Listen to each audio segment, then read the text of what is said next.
आपण काय शिकवत होतो, हॅज किंवा हॅव प्लस ऑब्जेक्ट हा टॉपिक आपल्याला काय सांगतो, आपण दिवसभरामध्ये जे वाक्य बोलतो त्याच्यामधले असे वाक्य की आपल्याला सांगायचं असतं सब्जेक्ट कडे एखादी वस्तू आहे, तसं सब्जेक्टला आहे. जसं माझ्याकडे पेन आहे हे वाक्य मला बोलायचं माझ्याकडे आहे, ठीक आहे. तसंच मला कान आहे, मला पाय आहे, अशा प्रकारचे वाक्य हे सुद्धा कुठं बोलतो आपण, ह्याच टॉपिक मध्ये बोलतो. आता प्रत्येक टॉपिक मध्ये प्रत्येक वाक्य तुम्ही 6 प्रकारे बोलू शकता. तर ते कशा प्रकारे ट्रान्सलेट करायचे हे आपण शिकलो. जर होकारार्थी वाक्य असेल तर सुरुवातीला सब्जेक्ट लिहायचं, त्याच्यानंतर हॅज किंवा हॅव लिहायचं, त्याच्यानंतर ऑब्जेक्ट लिहायचं, त्याच्यानंतर रिमाइनिंग सेंटेन्स लिहून फुल स्टॉप द्यायचं. वाक्यामध्ये रिमाइनिंग सेंटेन्स असेल तर, जसं माझ्याकडे कार आहे, माझ्याकडे कार आहे, माझ्यासाठी तुम्ही आय लिहिलं, त्याच्यानंतर हॅव लिहिलं. का लिहिले हॅव? कारण आपण बघितलं होतं की सब्जेक्ट जर आपला आय, यू, वी, दे आणि अनेक वचन नाव असेल तर तुम्ही हॅवचा वापर करणार सुरुवातीला. त्याच्यानंतर सब्जेक्ट जर तुमचा एक वचन असेल तर तुम्ही कशाचा वापर करणार, कशाचा, हॅजचा. शिकला ना. त्याच्यानंतर ऑब्जेक्ट आणि रिमाइनिंग सेंटेन्स. आता हे होकारार्थी वाक्यासाठी झालं. आता प्रश्नार्थी वाक्यासाठी, प्रश्नार्थी वाक्य म्हणजे काय, शेवटी का लावून ज्यावेळेस तुम्ही प्रश्न विचारता त्यावेळेस, आता का लावून ज्यावेळेस तुम्ही प्रश्न विचारता त्यावेळेस तुम्ही काय करायचं असतं, सुरुवातीला हेल्पिंग वर्ब लिहायचं असतं. मग या टॉपिक मध्ये तुम्ही डू किंवा डजचा वापर करता. डूचा वापर कधी करता, जर समोर येणारं सब्जेक्ट अनेक वचन असेल तर. तसंच डजचा वापर कधी करता, समोर येणारं सब्जेक्ट एक वचन असेल तर. आता इथं माझ्याकडे कार आहे, ठीक आहे. तर या ठिकाणी तुम्ही डूचा वापर केलाय. आय आणि यू तुम्हाला वाटतं की एक आहे म्हणून एक वचन आहे असल्यासारखं, परंतु त्या ठिकाणी सुद्धा डूचा वापर करायचा. आय आणि यू. यू म्हणजे तू पण होतो ना, एकटाच वाटतो ना, तरी सुद्धा त्या ठिकाणी कोणाचा वापर करायचा, डूचा. हे लक्षात ठेवायचं. त्याच्यानंतर पुढे तुम्ही नकारार्थी वाक्य असून द्या, कुठलंही वाक्य असून द्या, जर होकारार्थी वाक्य सोडलं तर त्या ठिकाणी हॅवचाच वापर करायचा, हॅजचा वापर करायचा नाही. ह्या टॉपिक मध्ये हॅजचा वापर कधी करायचा, जर फक्त सब्जेक्ट होकारार्थी वाक्यामध्ये एक वचन असेल तरच. हे पण शिकलो आपण. त्याच्यानंतर काय शिकलो, नकारार्थी वाक्य. नकारार्थी वाक्याला काय करणार तुम्ही, सब्जेक्ट लिहिणार, त्याच्यानंतर डू किंवा does plus not plus have plus object. किंवा तुम्ही डू आणि नॉटला एकत्र करून डोंट लिहू शकता, डज आणि नॉटला एकत्र करून डझंट लिहू शकता. हे पण शिकला. त्याच्यानंतर माझ्याकडे कार नाही, हे कसलं वाक्य आहे, नकारार्थी प्रश्नार्थी वाक्य. हे वाक्य करताना काय करणार तुम्ही, सुरुवातीला डू किंवा डज घेणार, त्याच्यानंतर सब्जेक्ट प्लस नॉट किंवा डायरेक्ट डोंट घेणार सुरुवातीला, त्याच्यानंतर सब्जेक्ट, त्याच्यानंतर हॅव आणि ऑब्जेक्ट. हेपर्यंत झालं होतं. आता बघा, आता तुम्ही प्रश्न विचारण्यासाठी ज्या शब्दांचा वापर करता ते शब्द बघा. कुठले कुठले, कोठे, काय, केव्हा,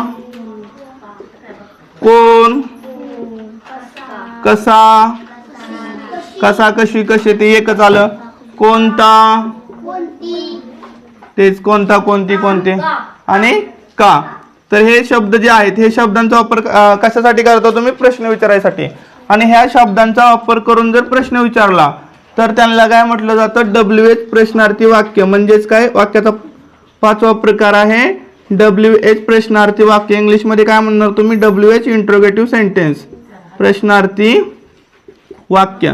आता हे वाक्य ट्रान्सलेट करताना सुरुवातीला काय लिहायचं ते बघा. ज्या शब्दाचा वापर करून प्रश्न विचारलाय तो शब्द सुरुवातीला घ्यायचा, ठीक आहे. मग काय, कोठे, कसा, केव्हा, काही असेल ते, म्हणजे WH वर्ड तुम्ही सुरुवातीला लिहिणार. त्याच्यानंतर हेल्पिंग वर्ब लिहिणार. काय लिहिणार, हेल्पिंग वर्ब. आता या ठिकाणी काय, डू किंवा डज. त्याच्यानंतर काय लिहिणार, सब्जेक्ट. काय लिहिणार, सब्जेक्ट. त्याच्यानंतर काय, हॅव. आणि त्याच्यानंतर ऑब्जेक्ट. रिमाइनिंग सेंटेन्स असेल तर रिमाइनिंग सेंटेन्स आणि फुल स्टॉप. समजलं. आता वाक्य बघा.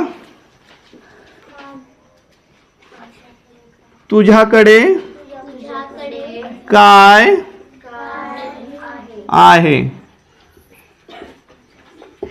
तुझ्याकडे काय आहे आणि प्रश्नचिन्ह. कसं करणार ट्रान्सलेट, हा, तुझ्याकडे, ठीक आहे, काय आहे. हा, व्हॉट लिहिलं, ज्यानं प्रश्न विचारलाय ते सुरुवातीला लिहिलं. त्याच्यानंतर काय करणार, डू किंवा डज याच्यापैकी एक. कशावरून ठरवणार, सब्जेक्ट कोण आहे, डू, ऑट, डू. त्याच्यानंतर यू आणि हॅव आणि ऑब्जेक्टचं काही येणारच नाही, ठीक आहे. ऑट, डू, यू, हॅव. समजतंय. जे असेल तेच लिहायचं. समजा तुझ्याकडे काय आहे हे ना, ह्या कायचा वापर करून इथं प्रश्न बनलाय. ठीक आहे.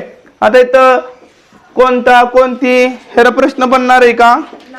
त्यांना वापरायची गरज नाही. नाहीतर तुझ्याकडे कोणता आहे असते का असं काय?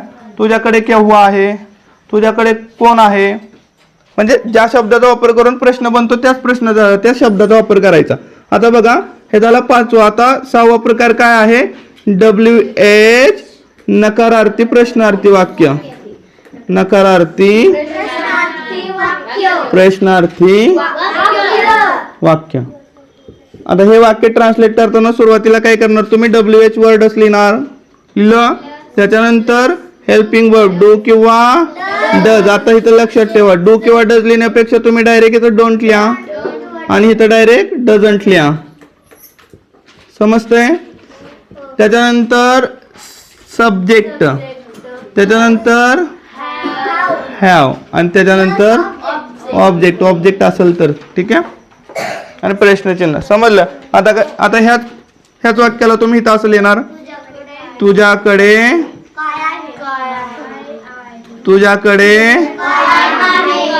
काय नाही का? कशाला काय? तुझ्याकडे काय नाही आणि प्रश्नचिन्ह. काय येणार मग इथं सुरुवातीला? और डोंट यू और डोंट यू. समजतंय का? समजलं का? कोणाला नाही समजलं असं आहे का? आहे का कोण असं? समजलं का नाही?